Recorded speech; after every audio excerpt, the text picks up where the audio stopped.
and we have an exciting day planned. Let me introduce the people who are on the dais today. To my right, as you know, Secretary Melissa DeRosa. To her right, Budget Director Robert Mihika. And since being Budget Director is not really a full-time job, it's basically one day a week, he's also on the MTA board and the CUNY board. That was a joke about being Budget Director. To my left is the man of the day, Jano Lieber, who has been handling all the major construction projects for the MTA.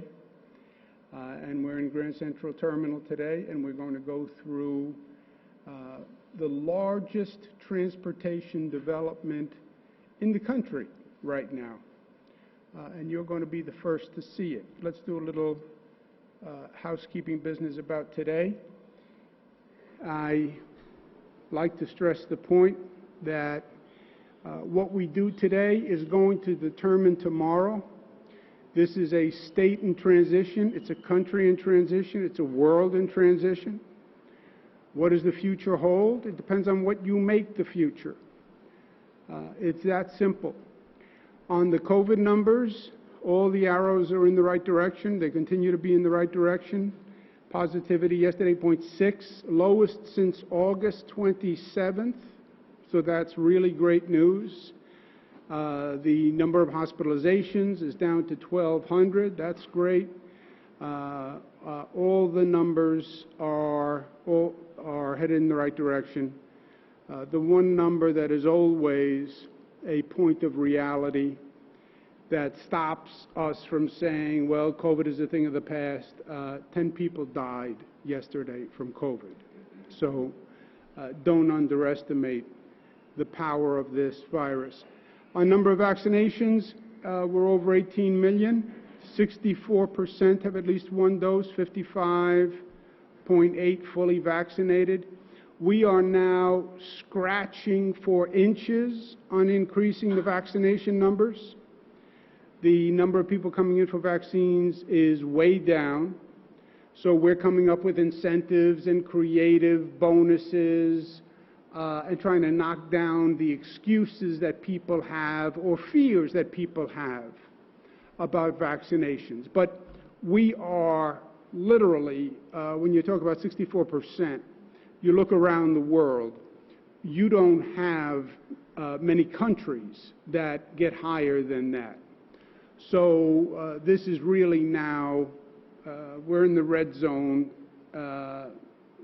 football analogy. Every yard we have to fight for, and we are fighting for. And that's what you see with all these incentives that we come up with and all these benefits that we come up with. And we're trying to knock down any obstacles to vaccinations. Kaiser Family Foundation just did a study that said 48% of people who are unvaccinated say that they may miss work from the side effects of the vaccine if it makes them feel sick. 64% of Hispanics, 55% African Americans. Now, the side effects of the vaccine are very limited. I don't know anyone, frankly, who couldn't go to work the next day because of the side effects of the vaccine. But it is possible that you get mild flu-like symptoms. But it's not about the reality, it's about the perception. If you have 48% of the unvaccinated saying they're worried about missing work because of side effects, we want to address it. Department of Labor today is going to put out guidance to all employers in the state of New York. If someone has side effects and they take off a day, that by law will be considered a paid sick leave day. So they must get paid for any day that they need to recuperate from the side effects of a vaccine. Again, I don't want to suggest that there are going to be side effects because it's relatively de minimis. But if that's an issue for you, that issue is resolved. You won't miss a day's pay because of getting a vaccine. Also remember, we passed a law that says the employer must give you 4 hours off paid to get a vaccination. If you get 2 vaccinations, they must give you 4 hours off per vaccination. So, I understand the fears expressed in that study, but they're not reality-based. You get time off to get the dose. If you're one of the very few that happens to get side effects from the vaccine, that's a paid sick day, so that won't cost you money either. And there are benefits to getting vaccinated. We have a whole host of benefits. The vaccines at the MTA hubs, where people get free passes, have worked very well in some stations. It was an experiment never done before, but it's worked very well. We're going to continue it at Grand Central and at Penn Station for another week. Also, the racing season is coming up. July 15th, opening day at Saratoga. Anyone who is fully vaccinated will get a free admission, and that's opening up. So the COVID rates are going down, vaccine rates are going up. This is a period of New York rebirth. It is rebirth. It is what we make New York to be. And it's one of those moments in history where it is a character test. We went through hell. Yeah, we did. We got knocked on our rear end. Yeah, we did. So it asks us individually and collectively, what are you made of? And you got knocked down, but do you get up? And how do you get up? And who are you when you get up? What's a real New Yorker? There's an ongoing conflict in the Middle East, as we all know. But you can have your own opinion on the conflict in the Middle East. That's what you're entitled to. That is not an excuse for anti-Semitism towards anyone, period. Period. There are 2 separate concepts. You have a political opinion about the Middle East conflict, you're entitled to it. You express that through an anti-Semitic act, it's un-American, it violates New York's ethic, and it is illegal. It's all 3 of the above. I'm an Italian-American, born and bred New Yorker. You know why New York works? Because we have a compact and a mutuality of understanding. If anyone discriminates against me because I'm an Italian-American, I expect other New Yorkers to stand up and say, we don't tolerate that. When you discriminate against an Italian-American, when you discriminate against a Jewish person, an Hispanic, a black, you discriminate against every New Yorker. Because every New Yorker believes in that acceptance, in that mutuality, and that collegiality, and that acceptance. We have no tolerance for anti-Semitism, period. No New Yorker has any tolerance for discrimination against any other New Yorker. And that's what makes New York special. We're going to provide additional state troopers to Jewish communities and especially Jewish religious and educational facilities. And we're going to be affording priority protection during Shabbos because, as you know, there has been a disturbing number of incidents. And I want our message to be very loud and clear. New Yorkers stand together in solidarity. We have no tolerance for discrimination against anyone. And that certainly applies to our Jewish brothers and sisters. It is personal, and it should be personal for every New Yorker. There is no New Yorker who doesn't have friends, family who are members of the Jewish community.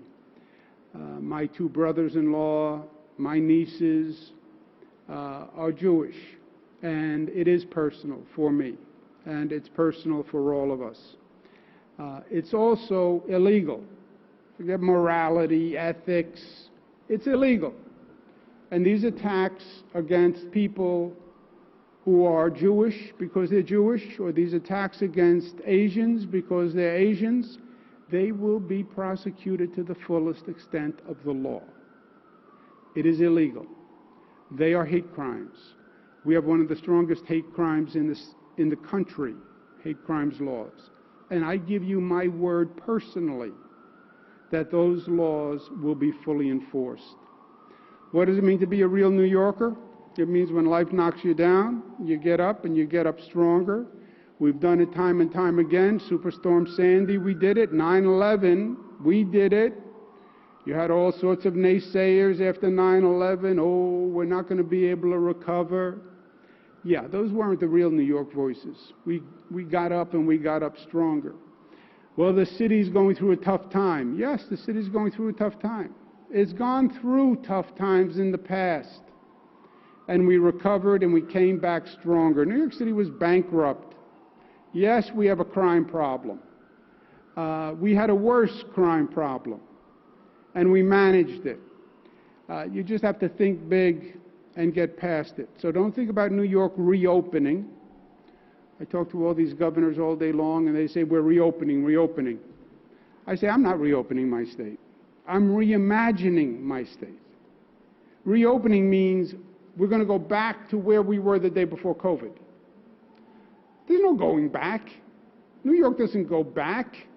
That was a year ago. We don't want to go back to where we were a year ago. We want to go ahead and we want to learn from what we went through, and we want to reimagine what New York can be.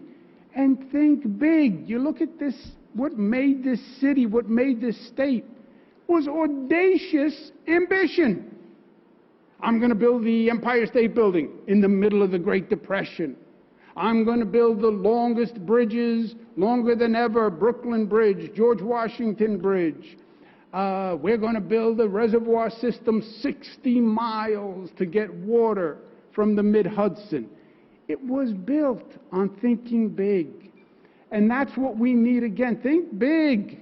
What's a big project to reinvigorate the economy? What's a big project where we can show New Yorkers, look at this. This is who we are, and this is what we can do. Just walk through Moynihan Train Hall. I don't care if you don't get on a train. Just walk through it, and it will remind you of who we are and what we can do when we get out of this state of paralysis and political pedantics and saying no to everything. Building a new Penn Station after how many years about talking about it? A new Port Authority bus terminal. How many years have we said this is a disgrace? But nobody did anything. New Pier 76, just another symbol of showing you don't have to dwell in apathy and incompetence. You can actually make something happen. New Belmont Arena, the largest green infrastructure program in the United States of America. What's the key to reimagining? First, public safety. Public safety, public safety, public safety, crime, crime, crime. All these people who are running for mayor, my 2 cents to New Yorkers, you're going to pick a new mayor? A mayor who can deal with crime realistically. Open up offices, open up businesses, reopen the city, not unless people believe it's safe. Reopen the subways, not unless people believe it's safe. And this is not just a conceptual discussion. How do you do it? What would you do? Would you put a cop on every train? Would you put a cop in every station on the subways? We need change. What would you do with the bail reform laws if you think we need change? How do you build trust with the community once again? How do you do it? New York City just did a police reform plan, just passed by the city council. It was nice, it was helpful, but it was incremental at best. There is no incremental solution. And transit. And that's what we're here to talk about today. What made New York City and New York State was the transportation network that we built. Bold, audacious, and we did it. New York City region is the economic driver, right? It's not Manhattan, it's not Queens, it's the New York City region. And the New York City region is New York City, Long Island, northern suburbs, part of Jersey, part of Connecticut. That's the New York City economy. That's what makes this city work. It's not just people who live in Manhattan. I lived in a faraway place called Queens. People in that faraway place called Queens went to Manhattan. There's another faraway place called Long Island. That's part of the New York City economy. Westchester, Rockland, Orange, parts of Connecticut, parts of Jersey. They're all part of the New York City economy. And getting them in and out determines how successful you are going to be. You want to talk about audacious and bold.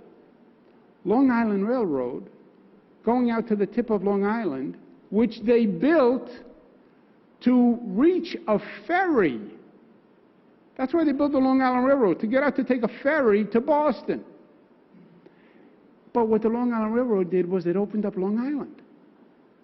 And you had 2 generations ago, people left Brooklyn, left Queens, they went out to Long Island. There were 37,000 people on Long Island.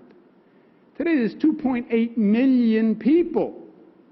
Well, they live on Long Island. Yes, but they are part of the New York City economic region. And they're coming into New York City, and people in New York City are going to Long Island. It is the region that works.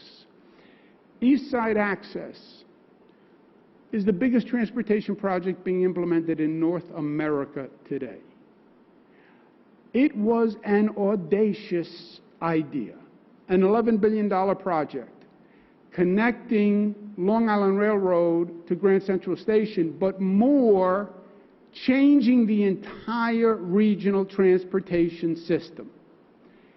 You have Grand Central, which goes down, call it two floors. Eastside Access is 3 stories below the existing Grand Central 2 stories. That's the concept. We're going to build new concourses beneath the existing Grand Central concourses. 4 new levels, 4 passenger platforms, capacity for 8 trains at a time, 24 trains per hour, underneath Grand Central. Not just underneath Grand Central. This goes from Grand Central, 42nd Street, to 49th Street. It is an underground development that goes 7 or 8 blocks underground. Just imagine that. There is no other terminal that does that. We're going to build under Grand Central, and then we're going to build north, 7, 8 blocks north underneath at that level. Amazing. Customers will come in, they arrive at a 350,000 square foot concourse. The trains, to do this, have to transfer in Queens through what's called the Harold interlocking. Don't ask me why they call it the Harold interlocking. Somebody here will probably know the answer, but I don't. But the Harold interlocking is the largest train intersection in the Northeast, certainly, and one of the highest volume of trains go through Harold interlocking in Queens.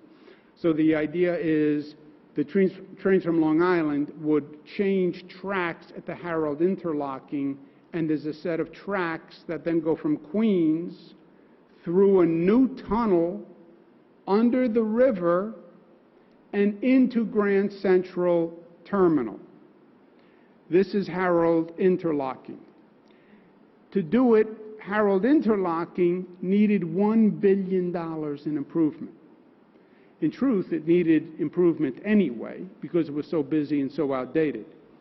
But $1 billion of improvements to allow the trains to transfer at that point to come to Grand Central.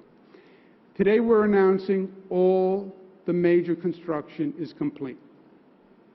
Harold interlocking, the tunnels coming from Queens, the concourses at Grand Central, all the construction is complete. We still have some systems work to do, electrical systems, etc., but all the construction is complete. It's going to open up next year. It brings double the number of LIR trains into Manhattan. It means you can come into the east side of Manhattan as opposed to going to Penn and then having to come all the way back to the east side. It reduces the commute time by 40 minutes. You now have 2 stations that you can go into. When you put the Eastside Access together with what we're doing on the Long Island Railroad, 2nd track and 3rd track, and new stations, it is redesigning the entire Long Island Railroad experience, which is very important because Long Island is part of this economy, and making that commute work is vitally important. It also opened up a new train storage yard where we can store 300 trains midday. So you don't have to block tracks with train storage, which is what has been happening. But it's not just here at Grand Central. It reduces dramatically the number of trains going into Penn, which first of all is a good thing because Grand Central is a much more pleasant experience than Penn right now until we do the new Penn. But reducing the number of trains going into Penn is very important because one of the major problems we have at Penn is we don't have enough track capacity. We don't have enough track capacity for Amtrak and Metro North as it is. Once you pull out the Long Island Railroad trains, you're going to build more capacity for other trains to come in to Penn Station. It will also allow JFK, you can get to JFK from Grand Central in 40 minutes, which will be a totally different way to get to JFK. And remember, we're in the midst of rebuilding JFK. So just like LaGuardia, we're rebuilding LaGuardia with a train to get to LaGuardia. Now you have a train to get to JFK in 40 minutes. And what we're doing at Harold interlocking, it's not just New York City, it's the tri-state area, it's going to be the whole Northeast. The universal formula for success, you know what it is? Applies to any occupation. It is come up with a great idea. Step 2, do it. One caveat, step 2 is hard. This was very hard.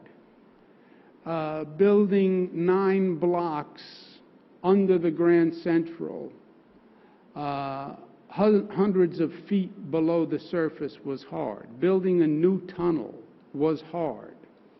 So it's in the doing, right? It's in the doing.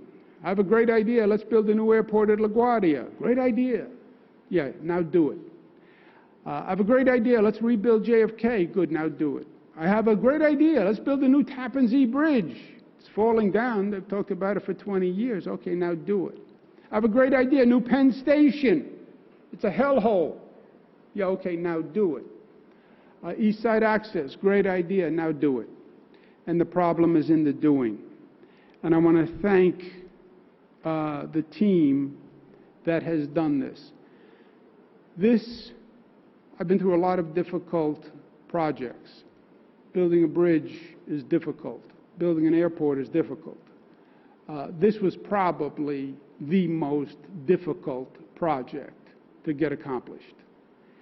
There have been dozens and dozens of meetings that I have participated in, hundreds of meetings, contentious meetings, hard meetings, but like anything else, you want to get that stone to the top of the hill. It's hard. But I first want to recognize Jano Lieber. Jano has done an extraordinary job here. Jano, I've watched and admired for many years. He's not as young as he looks, Jano, you know. Jano worked for Ed Koch. He looks amazingly young. That's because he has very few miles on him. His very low-stress job Jano has. I worked with Jano in the Clinton administration, where he was in federal DOT. And then he came to the MTA, and he took on all these projects that were stuck in the quagmire. It's very often that a government project, people almost just give up on it. It's too complex, it's too hard, and it just goes on forever. But nobody even thinks about completion. I'll walk into meetings on government projects and I'll say, when do we finish? Well, we don't know. How do you not know? Well, we don't know. We have issues, we have problems. Jano has taken this project and others, L-Train, etc., and just made it happen and gotten it done. He also has a great team who's with him. You'll be meeting some of them today, but I want to recognize Rob Troop and Judith Kunoff, David Puza, Tim Morman, Michael Pujak, Emil Patel, Kim Trevian, and Dennis Ferrer. Also, Erica Heckman, Paige Biacamano, Mariam Khalil, Ashley Hanrahan. They're going to be with us on the tour. This is probably not only the largest in the country, but probably the single most ambitious and the most difficult. We're going to show you a quick 4-minute video that's going to give you an idea. We're then going to take a tour of the concourse level. There will be a tour of the new tunnels that Jano's going to do.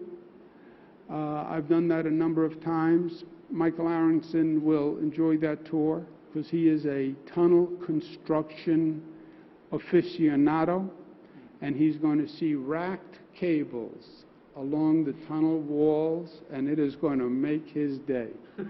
But the tunnels go from here to Queens, and it's a totally different type of construction, and it's quite an elaborate situation.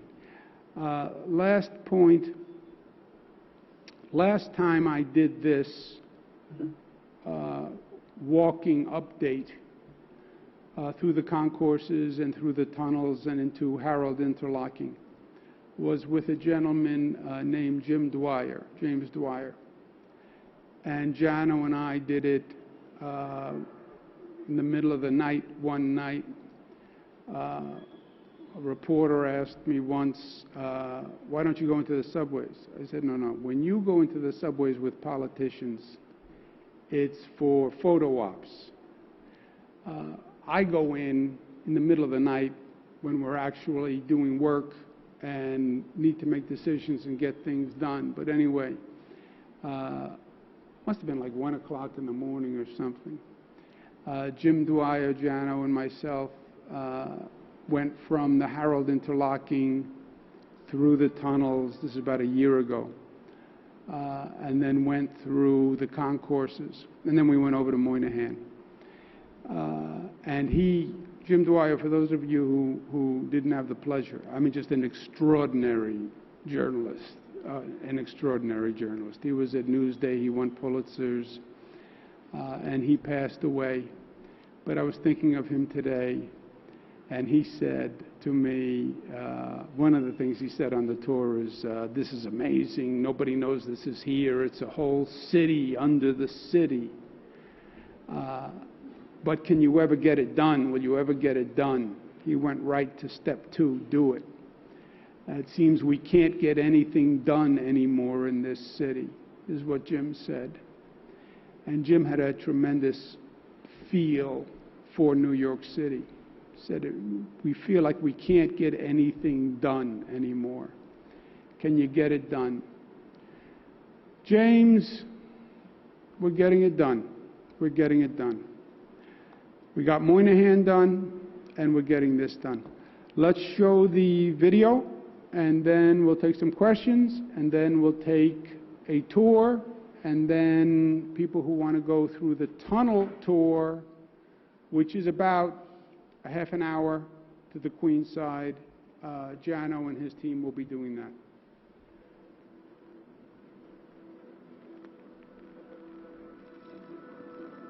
Eastside Access is the MTA's largest capital project, with work spanning 3 boroughs and extending deep below Park Avenue in Manhattan. The project will deliver for LIRR customers a brand new terminal and concourse beneath Grand Central, nearly 8 city blocks long, 8 miles of tunneling, 40 miles of new tracks, and the modernization of Herald Interlocking, the busiest intersection of passenger train lines in North America. Eastside Access will deliver faster commutes, fewer delays, greater reliability, and more options for passengers. Long Island Railroad riders will now have faster, direct access to the east side of Manhattan, easing overcrowding in and around Penn Station. The project is also expanding and strengthening our regional rail network, protecting us from future transportation crises. Eastside Access is the first expansion of the Long Island Railroad in more than 100 years. When the railroad was first built, 37,000 people lived on Long Island. We now have 2.8 million residents. To support that growing population, all 11 lines of the Long Island Railroad will now connect to Grand Central Terminal as well as Penn Station, saving commuters to Manhattan's east side up to 40 minutes of travel time per day, adding up to 10 days per year. With roughly half of Long Island commuters expected to go to Grand Central, there will be less crowding at Penn Station and on surrounding subway lines. Eastside Access will create faster connections to JFK Airport, getting you from Grand Central to your terminal in roughly 40 minutes. And along with the construction of the third track and double track projects in Nassau and Suffolk counties, Eastside Access will ensure we can meet the demands of Long Island's future population growth. Long Islanders will be able to take full advantage of the job growth around Grand Central Terminal in the wake of the East Midtown rezoning. Better reverse commuting options from New York City to Long Island will expand job opportunities for New York City residents and help Long Island businesses attract skilled workers, strengthening the island's economic health and future prosperity. Then there's the brand new Long Island Railroad Concourse and Terminal. Built directly below Grand Central Terminal and Park Avenue, the new 1,000-foot-long terminal can accommodate 8 trains at a time, enabling service for up to 24 trains during peak hours. Passengers will have easy access to Long Island Railroad through multiple entrances along Madison Avenue from 42nd Street to 48th, and many more within Grand Central itself. There will be cellular and Wi-Fi coverage throughout the terminal, and all digital signage will provide real-time information about train departures. Overall, this new destination includes 350,000 square feet of new space, including 25 retail storefronts and space for pop-up shops to meet the needs of daily commuters. A critical piece of our transportation system is Herald Interlocking. Built over 100 years ago, it is the busiest intersection of passenger train lines in North America. With nearly 800 trains passing through each day, the potential for congestion and delays is significant, impacting daily commuters. So Eastside Access is modernizing and transforming Herald to eliminate that congestion and reduce delays. Over $1 billion is being invested to make sure that you have a faster and more reliable commute now and in the future. This ambitious and transformational project for Long Island Railroad and the region's future is slated to open in 2022. Eastside Access will make our regional transit system faster, more resilient, more connected, and more reliable for our future.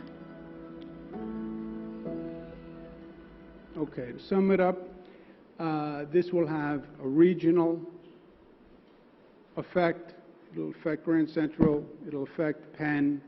We saw when we opened the 2nd Avenue subway up to 96th Street, how it changed dramatically. Transit drives the economy. Transit drives the economy. And especially at this pivotal time for New York, where New Yorkers are saying in their own way, is New York going to be New York again? They see all these issues post-COVID. They see crime. They hear all this doubting. Can New York do it? It's Jim Dwyer's question. Can you do it? New York can do it. We can do anything we set our mind to. And by the way, we are doing it. This is not a plan. It's not a proposal. We are doing it. It's hard evidence. It's concrete. So have faith in New York. We did it before. We're doing it again. Let's take some questions, and then we'll go on to it. Why can't we move MSG to build a better Penn Station? We don't own it. It's big. It's hard to hold. Madison Square Garden. It's hard to pick up. They just invested over $1 billion in it, and it's a privately owned property. So you would have to have the consent of the garden owner. You would need a place to put it, because that's the franchises also play there, right? And that's a big piece of real estate, and then you'd have to pay for it. Are you going to go another? Have you talked to him about it at all? Yes. What's he said? Hey, who's going to pay me? Where are we going to put it? He can't pay for it? He can't pay for it? He's got a lot of money. Yeah, but he just put it in the garden. He just spent $1 billion with the garden. He likes it where it is. He's fine from the garden's point of view, right? You're doubling capacity, right? So the idea is you have every more trains coming in. I mean, I know this project was planned a long time ago, but it was certainly built on the assumption that Midtown would come back with the same kind of traffic it had prior to the pandemic. Does that affect the thinking at all? In other words, is it possible there are going to be that many fewer people commuting into Midtown in the future? Zach, there can't be. There can't be. You're talking about a diminished New York. Maybe people won't come back. I don't accept that premise. I don't believe it. I don't accept it. Well, working from home, not necessarily, remotely. It doesn't necessarily mean they need to get office space in Midtown. The question is a good one, because you're asking, post-COVID, what will the economic dynamics be? Will people continue to work from home, fewer people coming into the office? And what I'm saying is, I think in large part, we don't know. And in large part, it depends on what we do. It depends on what we do. Now, if you're on Long Island now, do you work from home? If you say, I have to get on that Long Island Railroad, it's going to be late, there's going to be a problem to Harold interlocking, then I have to go through Penn, it's a horrendous experience. That's one frame of mind. I want people to want to come to New York, right? That's what made New York, New York. You didn't have to come here. I want to come. I want to go see the Knicks. I want to go to a restaurant. I want to see a play. People like people. Remote work. Yeah, you sit at home in your little cocoon, and you deal with your family and your wife and the kids running around. Yeah, that's good for a certain period of time, but people like people. People like socialization. Businesses like to sit around the table and bounce ideas off each other. Just make it possible and make it attractive. That's what this is all about. Would this affect fare structure in any way, or would you entice more people to come into the city with a different kind of fare? That is a very good question, Juliet. See, those Queens College people also ask good questions. Are you thinking of any fare structure, Governor, there's a pilot underway that is actually purposed at testing whether incentives for New York City residents in Queens to use the Long Island Railroad more frequently, for city residents to get discounts on the weekend, and especially for folks who are using the Atlantic branch to come through that, which has a little more capacity than the existing branches. So there is a real effort underway at the MTA to explore those types of discounts to entice people to come back to New York. Ultimately, that's an MTA board decision, but that process is underway. this tunnel along the Second Avenue subway, the 63rd Street F train tunnel, was authorized in 1969 through transportation bonds issued by the MTA. So 53 years. Should viewers expect 50 years before another infrastructure rail project like this is complete again? I don't know. How long did it take me to build the Tappan Zee Bridge, largest infrastructure project in the United States? 4 years. Next question. You talked about one of the benefits of the project being freeing up capacity at Penn Station, but your plan is to go ahead and fill up all that capacity by connecting Metro North with Penn Station. So if you talk about that, especially for Long Island, railroad commuters who will continue using Penn Station and could have the same conditions as they ever have, especially with the new railroad moving in. Yeah. Let's see the full picture, and Jana will fill in. Mr. Castillo, if you're on the Long Island Railroad now, you can only go to Penn. This says you can go to Penn or you can go to Grand Central. Reduces the number of trains to Penn, opens up capacity. When we talk about Penn, there are two totally different problems in Penn. One is the passenger experience, which is horrendous. And the systemic problem is you don't have enough tracks. That's why we're proposing buying the block south of Penn to build more tracks. If it was only the passenger experience, you can fix Penn. Now that you have Moynihan, you could take the people in Penn, let them use Moynihan, and then rebuild Penn. That's if it's only a passenger experience. It's not just a passenger experience. You need more tracks, especially if you're talking about additional Hudson River tunnels to get more trains in. So freeing up tracks is a very big deal. What this will do is it will send fewer Long Island Railroad trains to Penn, freeing up tracks at Penn, which helps Metro North, helps Amtrak, helps New Jersey Transit. So it frees up capacity at Penn, as well as having an access point at Grand Central Station.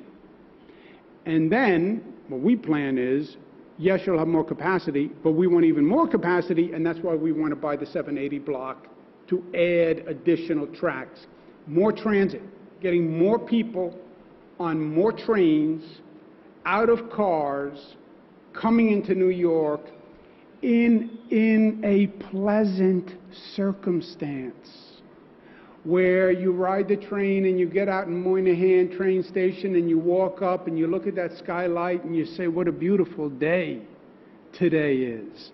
And you look at the art, or you get off in a concourse that you're about to see and you say, how beautiful is this?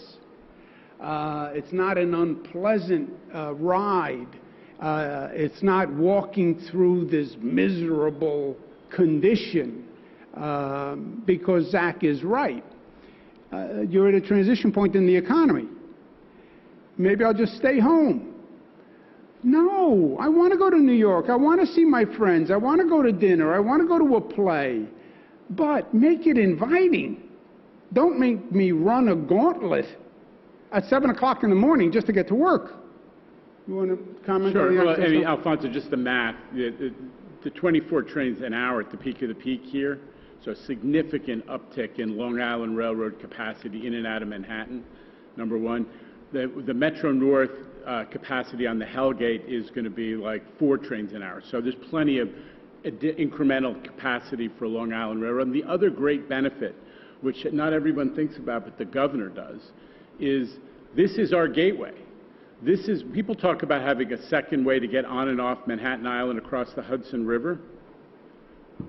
Long Islanders deserve a second railroad route on and off Manhattan Island, on and off Long Island, in the event of an emergency. So this provides that backup capacity that Long Island, with its almost 3 million people, deserves at this stage of history.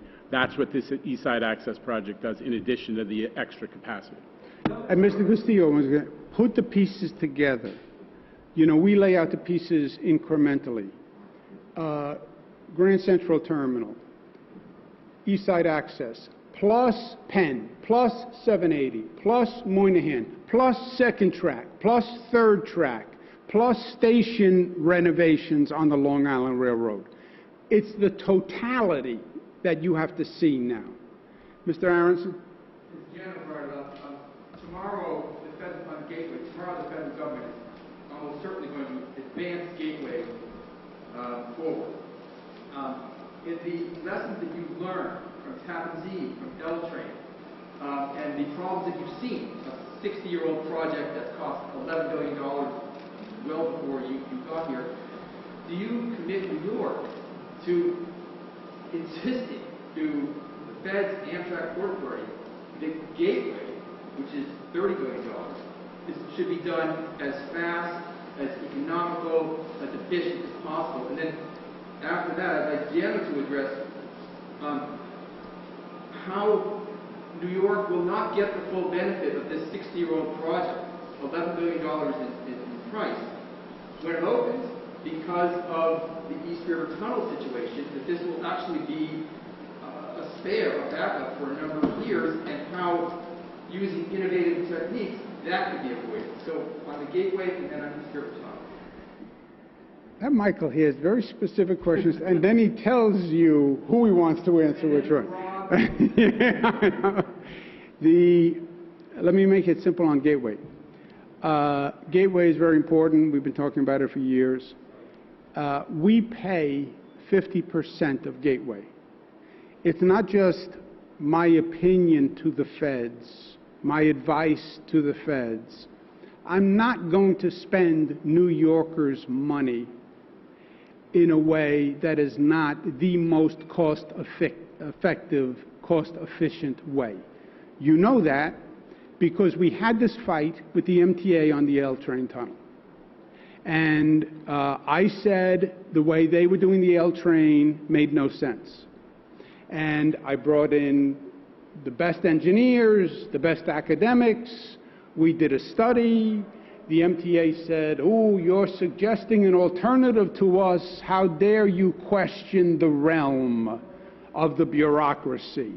And there are all sorts of stories. MTA says a governor interfering in the MTA's decision-making, and the MTA knows better. The voices and the reinforcers of the bureaucracy, I call it.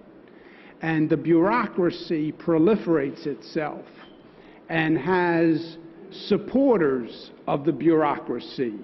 They feed stories to reporters. So the reporters reinforce the bureaucracy reinforces itself, perpetuates itself.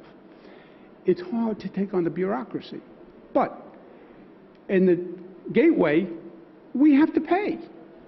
And I'm not going to pay unless it is a smart, efficient, effective process, period. And if the federal government wants to do stupid, they can do stupid with their money. But we're not going to do stupid with our money. So, Michael, you and I have had this conversation. I'm not going to go on a tangent, but obviously my team did the L train. We believe that there are ways to repair the tunnels in place simpler and more efficiently, and we're advocating to Amtrak, who owns the Hudson River tunnels, to embrace those strategies, and we're pushing hard. You know that. But what does that mean about Eastside Access when it opens? Will it be the full benefit for New Yorkers, or will not be its full benefit? Michael, what we're talking about here is 24 trains an hour. That is like a 60% increase over the capacity. Long Islanders are going to see significant improvement. We're going to continue to press Amtrak to do the East River tunnels in a way that impacts minimally on New Yorkers, but New Yorkers are going to see improvement from this project day one. But, and also, Michael, remember the full scope here, right? We build the Moynihan. The original plan was New York State builds Moynihan, Amtrak moves into Moynihan, and Long Island Railroad stays in Penn. That's the plan I inherited. We said, no way. Why would we build Moynihan, Amtrak riders move into Moynihan, but Long Island Railroad stays in Penn? We reversed that. We're now talking about rebuilding Penn, buying the 780 block, buying a square city block. Just think of that. Building new tracks and a new terminal under 780. That all benefits Amtrak. That all benefits Amtrak. Unless they don't want to go into our new station, or if they want to have one track going into our new station. So there are a lot of pieces on the board. All those renovations at Harold Interlocking, you know who that helped? Amtrak. You know who paid? We did. Now, who owns Amtrak? Federal government. That did not do much good for us over the past 4 years with President Trump. Because President Trump didn't do much good for New York, period. But there is a different reality. And I'm telling Amtrak today, and I'm telling our federal officials today, we expect a fair deal with the federal government and Amtrak. Don't expect New Yorkers to have fixed Harold Interlocking, pay for Moynihan, invest heavily in rebuilding Penn, which is owned by Amtrak, build a new station on 780 without them actually stepping up and fulfilling what has been their delinquent role in New York. They have been delinquent in New York. I believe that. And they are federally owned, and the federal government is responsible for Amtrak. So let Senator Gillibrand and Senator Schumer and the new DOT commissioner, federal DOT secretary know we're not going to get the short end of the stick anymore. This is not the Trump administration, and we're not getting the short end of the stick. I had to agree on Gateway. They would not do Gateway unless we agreed to put state money in.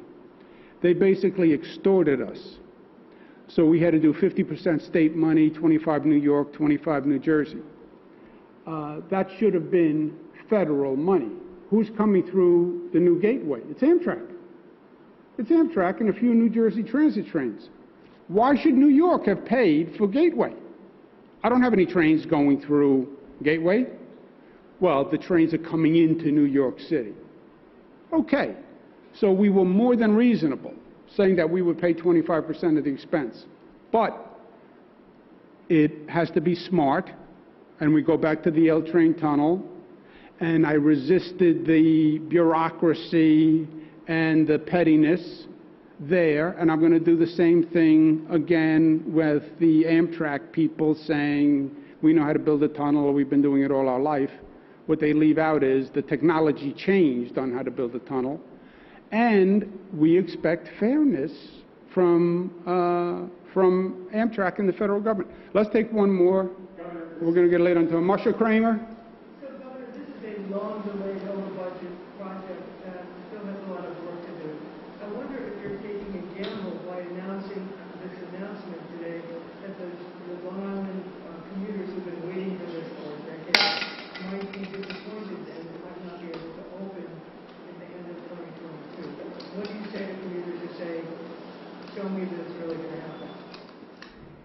If New Yorkers wanted a governor who was not taking a risk and was not ambitious on their behalf, they wouldn't have elected me or re-elected me. Yes, building this project is a risk. Building LaGuardia is a risk. Building JFK is a risk. Building the Mario Cuomo Bridge was a risk. It's all a risk. It's all a risk. This project I did not design, I inherited. And when we inherited it, it was basically dormant. Just like Moynihan was basically dormant. Just like Tappan Zee was basically dormant. They were just dormant. And they had to be resurrected. And I'll tell you something, it's harder to resurrect a project that you didn't start than to do a clean slate, right? Mario Cuomo Bridge, largest infrastructure project in the United States, but it was a clean slate. I didn't have to clean up an existing mess. This one, we inherited a pit, literally, and we had to dig our way out. Let's take the tour before it gets too late. One other housekeeping. Should I wear a mask? Should I not wear a mask? Here's the tricky one here. This is a public transportation facility where you have to wear a mask in a public transportation facility. However, it is not yet a public transportation facility. It is only a construction site.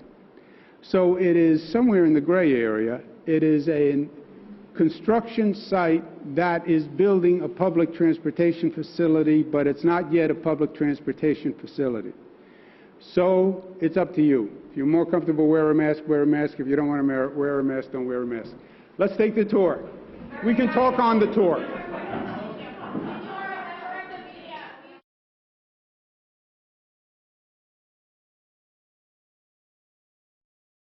That looks beautiful. I have to say, that looks gorgeous.